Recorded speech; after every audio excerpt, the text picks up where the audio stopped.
Delhi NCR में जहां लोग हर साल सर्दियों में पोल्यूशन की मार झेलते हैं, वहीं इस बार मॉनसून में ही हवा की गुणवत्ता ने चिंता बढ़ा दी है। बारिश के कुछ दिनों बाद राहत तो मिली, लेकिन अब एक बार फिर से दिल्ली की हवा खराब श्रेणी में पहुंच चुकी है।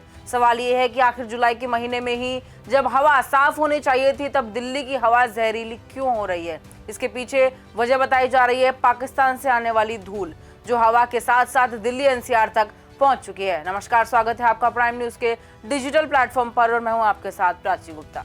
दिल्ली एनसीआर की हवा एक बार फिर से खराब श्रेणी में पहुंच गई है। केंद्रीय प्रदूषण नियंत्रण बोर्ड यानी सीबीसीपी के आंकड़ों के मुताबिक रविवार को दिल्ली का AQI 294 दर्ज किया गया, यानी हवा खराब श्रेणी में पहुंच चुकी है। आपको बता दें कि 0 से 50 तक का AQI अच्छा माना जाता है।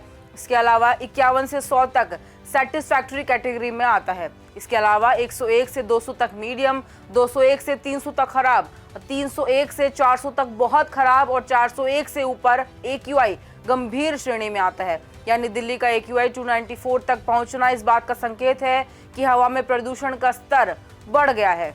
लेकिन सवाल यह है कि मानसून के सीजन में जब बारिश पोल्यूशन को कम करती है, तो फिर दिल्ली की हवा कैसे खराब हो गई? मौसम वैज्ञानिकों के मुताबिक इसकी वजह है बॉर्डर पार से आने वाली धूल भरी हवाएं।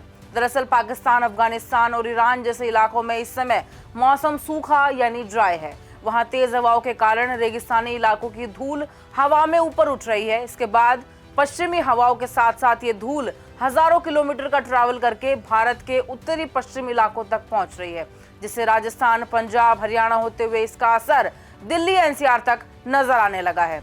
इन तस्वीरों के जरिए बताया गया है कि दक्षिण पाकिस्तान से आ रही धूल दिल्ली और आसपास के इलाकों में AQI बढ़ा रही है। आपको नजर आ रहा होगा कि गुलाबी रंग की एक परत, जो धूल की परत है, ये पाकिस्तान से भारत की ओर बढ़ रही है। दिल्ली की हवा के बदलते हालात को समझने के लिए पिछले कुछ दिनों के आंकड़ों पर नजर डालना बेहद जरूरी है। 9 जुलाई को बारिश और तेज हवाओं के कारण दिल्ली का AQI गिरकर 48 तक पहुंच गया था, यानी हवा काफी हद तक साफ हो गई थी। लेकिन इसके बाद बारिश में कमी आई, हवा में मौजूद धूल को नीचे बिठाने वाली नमी कम हो गई और सीमा पार से आई धूल ने फिर से हवा को खराब कर दिया। लेकिन मौसम विभाग के मुताबिक दिल्ली एनसीआर में 15 जुलाई के बाद बारिश की संभावना जताई जा रही है। फिलहाल दिल्ली में बारिश नहीं होने से गर्मी का असर भी बढ़ता हुआ नजर आ रहा है।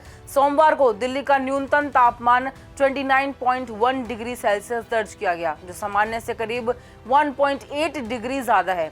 तो दिल्ली एनसीआर में प्रदूषण की समस्या सिर्फ सर्दियों तक सीमित नहीं रह गई है, बल्कि बदलते मौसम, बढ़ती गर्मी, कम बारिश और दूसरे देशों से आने वाली धूल भी अब हवा की गुणवत्ता को प्रभावित कर रही है। फिलहाल उम्मीद मानसून की बारिश से है, क्योंकि बारिश इस धूल को शांत कर सकती है और दिल्ली की हवा को फिर से सांस लेने लायक बना सकती है। फिलहाल के लिए इतना ही। ऐसी तमाम अपडेट्स के लिए जुड़े रहें प्राइम न्यूज के डिजिटल प्लेटफॉर्म के साथ।